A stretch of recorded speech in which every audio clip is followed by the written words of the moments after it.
Welcome everyone to another episode of Mere Finance. Today we're going to talk about Fed pivots. A lot of the markets, especially the equity markets, are always looking forward for a Fed pivot.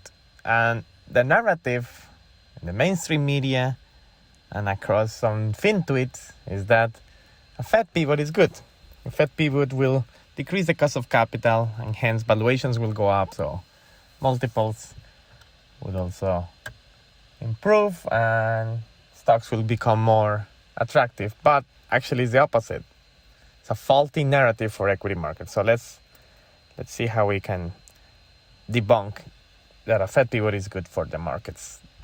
You can see in the top chart, this is from Lead Lag Report, the Fed funds effective rate. Every arrow that is pointing down is when the Fed pivots. By a Fed pivot, we mean when the Fed starts cutting rates. So you can see here in 2020 to 2022, the Fed pivot in 2020, and it's increasingly going up since 2021, right? We saw in 2022 increasing rates, and you see the S&P 100 total return, so which includes also dividends, and the drawdown, which is tremendously steep. Look at 2008, in the 70s, whenever the Fed pivots, it's immediately followed by a huge drawdown. You can see even like 40-50%. So it's just a way to show that there is a big correlation when the Fed pivots and when there is a big drawdown. But why is this? Imagine you are driving a car and you're going really fast, 60, 70, 80 miles per hour, and you keep going. You go to 90, 100, 110, 120. The only time you're going to brake is whenever you're about to crash or you see a police officer that is monitoring the routes. By then, it's too late because you are going to stop because you're going to crash or because something is going to happen, not way before that happens. So actually, a Fed pivot is kind of braking when you're going 100 and plus miles per hour. It's basically when you're about to crash or when something broke in the system. So we can see there is always a late response, just like when we have a car and it brakes really late, going really fast. So the Fed's decision to keep rates low for an extended period of time after the 2008 financial crisis led to a bubble. And you can see in 2020 how the market crashed because of the excessive leverage they encourage in the system, especially in the tech sector, right? And in equities, you were getting 30% return. And insane companies that had no profitability or not even decent revenue were just trading at 100, 200 times the P ratio. So what happens when there is a late response? Well, credit spreads have widened, default risk has increased, and volatility has risen. So let's see one by one. So first one, credit spreads.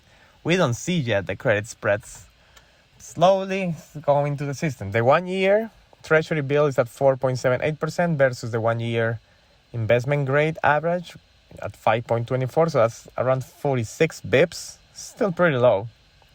But if you start going into a really recession, you will see 300 or 400 bips spread. So it's not there, but I think it might start to raise some questions because this is what we see. This is the U.S. high yield index option adjusted spread, which basically is a proxy of high yield corporate bonds credit spread.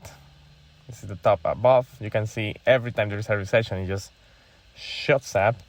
And you can see down where the U.S. liquidity conditions. So inching up is tightening, inching down is loosening.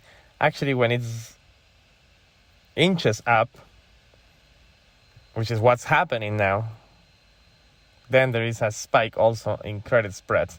So this is the case. We also see not only in Fed pivots and the S&P 500, we also see it on how the U.S. liquidities, as they get tightening and tightening and tightening, suddenly after it breaks also in the credit spread system. Second point that we have, default risk, it has increased. Look at this, all the way to the left.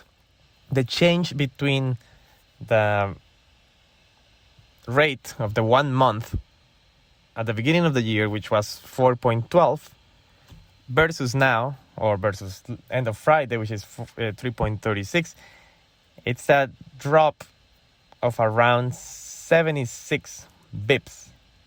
That's high, because imagine the Fed already raised rates by 50 bips, and you have a cut in the market by 76 bips. It's almost 125 bips. 126. What's the issue? Market is seeing that the way to go is going to short-term treasuries. So the demand for the 1 month is extremely high, because anything past 1 month is too uncertain. So I think the bond market has it. The credit market still doesn't have it. I think the bond market is saying, all right, the Fed is something's going to break way before the Fed pivot. So you can see just the drop of 76 bips is extremely high. And also you can see in the capital markets, starting from the 2-year all the way to the 30-year, you see rate cuts by the bond market, right, of 20 bips, 30 bips, 24 bips, 19 bips. So that's a big issue. And you can see also, now going into a macro perspective, how the United States of America credit default swaps, this is based on the US government, not on corporations.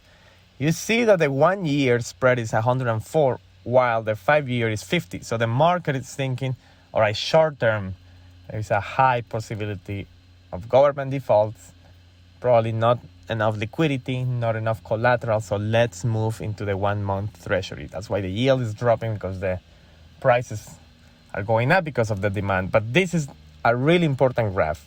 Market is pricing that 1 year is riskier than 5 years, at least for default, because short term they see a really difficult situation in the credit market, and also just the Fed breaking something. We're not going to touch on volatility, because volatility is almost all-time low. She's extremely problematic too, because as volatility is low, it seems like the market is just being constantly, the equity market is just being constantly, just having a la-la land and waiting for the worst. So I'm not a full bearish, but I wouldn't be part of the equity market. I would be just in the sidelines.